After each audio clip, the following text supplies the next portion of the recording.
पिछले 5 दिन से इस वीडियो की प्रिपरेशन हो रही है। ये एक अल्टीमेट स्ट्रैटेजी गाइड आप लोगों को मिलने वाला है। नेक्स्ट 9 महीने आप लोगों को किस तरीके से पढ़ाई करनी है। अगस्त बेटा आ चुका है, आपका एग्जाम नेक्स्ट मई 3 मई को है। अब हमें इन 9 महीनों में किस तरीके से पढ़ाई करनी है, बायोलॉजी कैसे पढ़नी है, कैसे मंथ वाइज आपका डिस्ट्रीब्यूशन होना चाहिए, सारी बातचीत करने वाले हैं। कॉपी पेन लेके बैठना, एक सीरियस वीडियो होने वाला है and this is the last video you need to crack NEET examination. तो चलिए बेटा स्टार्ट करते हैं। तो सबसे पहले बात करते हैं अगस्त एंड सितंबर की। यहां पे आप लोगों का 40% सिलेबस कंप्लीट हो जाना चाहिए एंड इसमें आप लोगों को हाई वेटेज चैप्टर्स पे फोकस करना है। कौन कौन से हाई वेटेज चैप्टर्स हो गए आप लोगों के, फिजिक्स के बताऊंगा, केमिस्ट्री के बताऊंगा, बायोलॉजी के बताऊंगा। सबसे पहले बायोलॉजी के स्टार्ट करते हैं। 40% सिलेबस आपको अगस्त एंड सितंबर में फिनिश करना है। चैप्टर्स आप ले सकते हैं, जेनेटिक्स एंड एवोल्यूशन हो गया, ह्यूमन फिजियोलॉजी हो गया, प्लांट फिजियोलॉजी हो गया, एनिमल किंगडम हो गया। ये आप लोगों को चैप्टर्स करने हैं बायोलॉजी के यूनिट्स। केमिस्ट्री की मैं बात करूं तो बेटा आप लोगों का केमिकल बॉन्डिंग हो गया, पीरियोडिक टेबल हो गया, कोऑर्डिनेशन कंपाउंड हो गया, ऑर्गेनिक केमिस्ट्री की जीओसी हो गई, हाइड्रोकार्बन्स हो गए, ये चैप्टर उठा सकते हो। फिजिकल केमिस्ट्री में बात करें तो जो भारी भरकम चैप्टर्स है, थर्मोडायनेमिक्स हो गया, इक्विलिब्रियम हो गया, यहां से आप लोगों को 40% सिलेबस कंप्लीट होगा। नेक्स्ट अगर मैं बात करूं अक्टूबर नवंबर की, इसमें हमको 30% सिलेबस टारगेट करना है और एक ऐसे चैप्टर्स लेने हैं जो मॉडरेट वेटेज रखते हैं, मतलब जिससे 1 से 2 क्वेश्चन आप लोगों के नीट के एग्जामिनेशन में पूछे जाएंगे। अक्टूबर में अगर मैं बात करूं बायोलॉजी क्या क्या कवर करनी है, इकोलॉजी हो गया, सेल बायोलॉजी हो गया एंड डिवीजन हो गया, प्लांट किंगडम एंड मॉर्फोलॉजी हो गया। केमिस्ट्री में बात करूं तो केमिकल काइनेटिक्स हो गया, इलेक्ट्रोकेमिस्ट्री हो गया, कोऑर्डिनेशन कंपाउंड्स हो गया, अमीन्स चैप्टर हो गया। ये हम लोगों को अक्टूबर नवंबर में टारगेट करने चाहिए। अच्छा, फिजिक्स में अगर मैं बात करूं तो आप लोगों को फिजिक्स में भी हाई वेटेज चैप्टर से स्टार्ट करना है अगस्त एंड सितंबर में। जैसे आप लोगों का मॉडर्न फिजिक्स होता है, ऑप्टिक्स होता है, जैसे रोटेशनल मैकेनिक्स का पूरा पोर्शन ले ले, इस पे आप लोगों का मेजर फोकस होना चाहिए अगस्त एंड सितंबर में। एंड अगर हम लोग अक्टूबर नवंबर की बात करें तो फिजिक्स में आप लोग जा सकते हो, 12th का जो पोर्शन होता है इलेक्ट्रोस्टैट्स का होता है, करंट इलेक्ट्रिसिटी होता है, ये आप लोग चैप्टर कवर कर सकते हैं अक्टूबर एंड नवंबर में। एंड अब आप लोगों का लास्ट फेज बचा है which is your December and mid January तक हम लोगों को सिलेबस कंप्लीट करना है। तो इन लास्ट के 1.5 महीनों में आप लोगों को 30% सिलेबस कंप्लीट करना है। कुछ एक ऐसे चैप्टर है अगेन जहां से 1 से 2 क्वेश्चन पूछे जाते हैं। केमिस्ट्री में बात करें तो डीएनएफ ब्लॉक हो गया आप लोगों का, बायोमोलिक्यूल्स हो गया, हेलो एल्केन्स हेलो एरीन्स हो गया, सॉल्यूशंस चैप्टर हो गया। बायोलॉजी की अगर मैं बात करूं तो प्लांट रिप्रोडक्शन हो गया, बायोडाइवर्सिटी एंड कंजर्वेशन हो गया, animal reproduction and reproductive health हो गया। फिजिक्स में आप लोगों का यूनिट डायमेंशन हो जाता है, सेमीकंडक्टर्स हो जाता है, ऑप्टिक्स हो जाता है। इस तरीके से आप लोगों को लास्ट के फेज में प्रिपरेशन करनी है। अब आपका सिलेबस कब तक कंप्लीट हो गया, मिड जनवरी तक।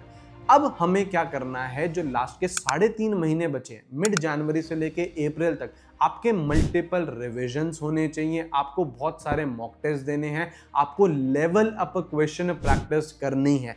तो यहाँ पे देखिए मिड जनवरी से आप लोगों को पार्ट मॉक टेस्ट स्टार्ट कर देंगे, ठीक है। उसके बाद आप लोगों को डेली 2 घंटे का रिविजन करना है एंड मिड जनवरी से ही आप लोगों को अगर आपका सिलेबस कंप्लीट हो चुका है, ये प्लान फॉलो करोगे तो आपका सिलेबस कंप्लीट हो जाएगा मिड जनवरी तक, तो आप लोग वहां से फुल लेंथ मॉक टेस्ट भी दे सकते हैं।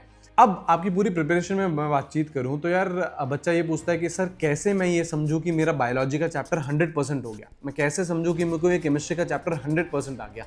ऐसे ही सेम फॉर फिजिक्स। बायोलॉजी की बातचीत करें तो आपको पता है एक एक एनसीईआरटी के लाइन से क्वेश्चन पूछे जाते हैं, तो आपका एनसीईआरटी फोकस होना चाहिए, डायग्राम्स आप लोगों को आने चाहिए, वहां से भी क्वेश्चंस आ रहे हैं एंड एनसीईआरटी हाईलाइट करते हुए चलिए। जैसे जैसे आप लोग लेक्चर अटेंड कर रहे हो एनसीईआरटी में ही आप लोग नोट्स बनाते हुए चलिए। केमिस्ट्री की बातचीत कर ले तो बेटा केमिस्ट्री में आप लोगों को कोई सा भी आप चैप्टर पढ़ते हैं तो सबसे पहले उसका डिटेल्ड लेक्चर देखते हैं, फिर आप लोग उसके बेटा नोट्स बनाते हैं, अपने हैंड रिटन नोट्स बनाने हैं, शॉर्ट नोट्स लेने हैं, मेरे से ले लो, टेलीग्राम चैनल पर बहुत शानदार शॉर्ट नोट्स अवेलेबल है, वहां से आप लोग डाउनलोड कर सकते हैं।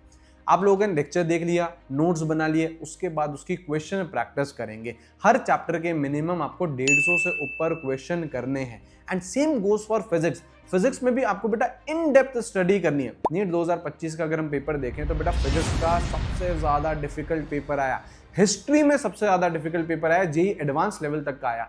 तो आपको बहुत कॉन्सेप्चुअल लेवल पे पढ़ना है एंड जो क्वेश्चन प्रैक्टिस करनी है वो बेटा 150 प्लस क्वेश्चंस आपको फिजिक्स के भी करने हैं। लास्ट में आते आते आप लोगों का मिड जनवरी तक सिलेबस कंप्लीट हो जाएगा। उसके बाद आप लोग फुल लेंथ मॉक टेस्ट दे रहे हैं, आप लोग रिवीजन कर रहे हैं, लेवल अप कर रहे हैं। तो अप्रैल मंथ में आप लोगों को क्या करना है, उस टाइम आपको ये पता होगा कि आप लोगों का कौन सा वीक पोर्शन है एंड कौन सा आप लोगों का बहुत अच्छा पोर्शन है, स्ट्रॉन्ग पार्ट है। तो आप लोगों को जो वीक पोर्शन है उस पर फोकस करना है एंड उसे इंप्रूव करना है एंड डेली मॉक टेस्ट देने हैं। और सिर्फ मॉक टेस्ट देने से कुछ नहीं होता, 2 से 5 बजे तक आपको मॉक टेस्ट लगाने हैं और उसके बाद आपको उसकी 2 से 3 घंटे तक कंटिन्यूअस एनालिसिस करनी है, देखना है कि कौन कौन से वीक पोर्शन है और उसे मैं कैसे इंप्रूव कर सकता हूँ।